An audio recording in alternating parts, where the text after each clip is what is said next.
இன்றைக்கு மே மாதம் 28ஆம் தேதி புதன்கிழமை. இன்று தேவன் நமக்கு தரும் ஜீவநீர் ஊற்றான இறை வார்த்தைகள் திருப்பாடல் 148, இறை வார்த்தைகள் 1, 2 மற்றும் 11, 12, 13. நாம் அனைவரும் பாட வேண்டிய பதிலுரை பாடல். விண்ணும் மண்ணும் ஆண்டவருடையன, அவரை போற்றுங்கள். விண்ணும் மண்ணும் ஆண்டவருடையன, அவரை போற்றுங்கள். விண்ணுலகில் உள்ளவையே ஆண்டவரை போற்றுங்கள். உன்னதங்களில் அவரை போற்றுங்கள். அவருடைய தூதர்களே, நீங்கள் யாவரும் அவரை போற்றுங்கள். அவருடைய படைகளே, நீங்கள் யாவரும் அவரை போற்றுங்கள். விண்ணும் மண்ணும் ஆண்டவருடையன, ஆண்டவரை போற்றுங்கள்.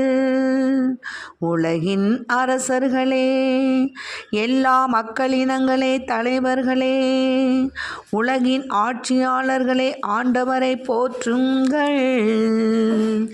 இளைஞரே, கன்னியரே, முதியோரே மற்றும் சிறியோரே, நீங்கள் எல்லோரும் ஆண்டவரை போற்றுங்கள்.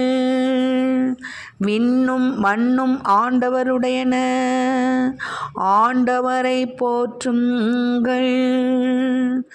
அவர்கள் ஆண்டவரின் பெயர்களை போற்றுவார்களாக. அவரது பெயர் மட்டுமே உயர்ந்தது.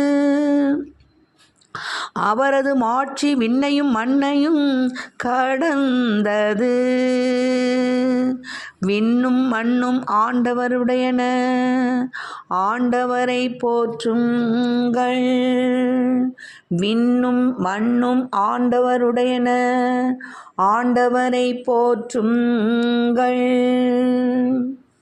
இன்றைக்கு நம் தேவன் தரும் ஜீவநீர் ஊற்றான இறை வார்த்தைகளை கேட்டோம். அனைத்துலகு ஆண்டவரை போற்றிடுங்கள். விண்ணில் உலகவையே, விண்ணும் மண்ணும் ஆண்டவருடையன. ஆண்டவர் தான், ஆண்டவருக்கு உரியது தான் அது. அதனால ஆண்டவரை நம்ம போற்றணும். உன்னதங்களில் அவரை போற்றணும். அவருடைய தூதர்களே, நீங்கள் யாவரும் அவரை போற்றுங்கள். அவருடைய படைகளே, நீங்கள் யாவரை போற்றுங்கள். ஆக கதிரவனே, நிலாவே அவரை போற்றுங்கள். ஒளி வீசு விண்மீன்களே அவரை போற்றுங்கள். விண்ணுலக வானங்களே அவரை போற்றுங்கள் என்று ஆண்டவரை போற்றி போற்றி போற்றி நாம் துதிப்பது சாலச் சிறந்தது. ஏன்னா ஆண்டவர் தான் விண்ணுலகையும் மண்ணுலகையும் படைத்தார். கடலுடைய பெரும் நகரங்களை படைத்தார். கடலுடைய பெரும் கடல் பகுதிகளை படைத்தார். நெருப்பை படைத்தார். கல் மழையை படைத்தார். வெண்பனியை படைத்தார். மூடு பனியை படைத்தார். மலைகளை படைத்தார். மலைகள், குன்றுகள், கனிதரும் மரங்கள், அனைத்து கேதுரு மரங்கள், காட்டு விலங்குகள், அனைத்து கால்நடைகள், ஊர்ந்து செல்லும் உயிரினங்கள், சிறகுள்ள பறவைகள் எல்லாமே ஆண்டவருடையன. அதனால தான் அவை எல்லாமே சேர்ந்து ஆண்டவரை போற்றுங்கள் போற்றுங்கள் என்று கூறப்பட்டுள்ளது.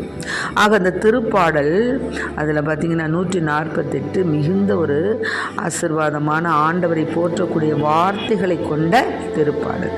இளைஞரே, கன்னியரே, முதியோரே யாரையும் விட்டு வைக்கல. சிறியோரே, நீங்கள் எல்லோரும் ஆண்டவரை போற்றுங்கள். ஏன்னா ஆண்டவர் தான் விண்ணையும் மண்ணையும் படைத்தார்.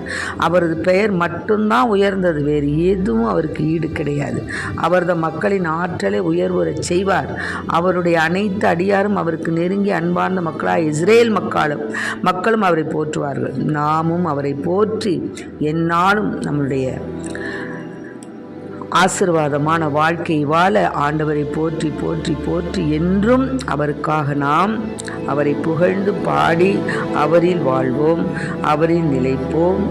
நாம் அனைவரும் அப்பொழுது தாழ்நிலையுள்ள நமக்கு வெற்றி அளித்து நம்மை மேன்மைப்படுத்துவார். எக்காலம் முழங்கி அவரை போற்ற வேண்டும். வீணையுடன் யாழ் இசைத்து அவரை போற்ற வேண்டும்.